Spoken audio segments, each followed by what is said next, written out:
Hello guys, ito nagluto ako, hindi ko lang na-start kasi wala akong taga-video. Hindi ko lang nasimulan sa aking paggawa ng mga ingredients. Ang ingredients po nito ay sibuyas, carrots, bell pepper. Maliit lang na bell pepper kasi ang mahal ng grabe mahal ng bell pepper, 420 ang kilo. Itong isang piraso ay 35, maliit lang. Yan. Bell pepper, sibuyas, bawang, carrots.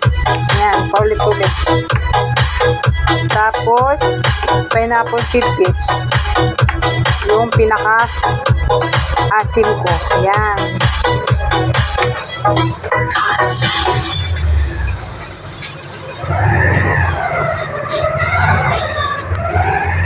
Pakuluin muna natin.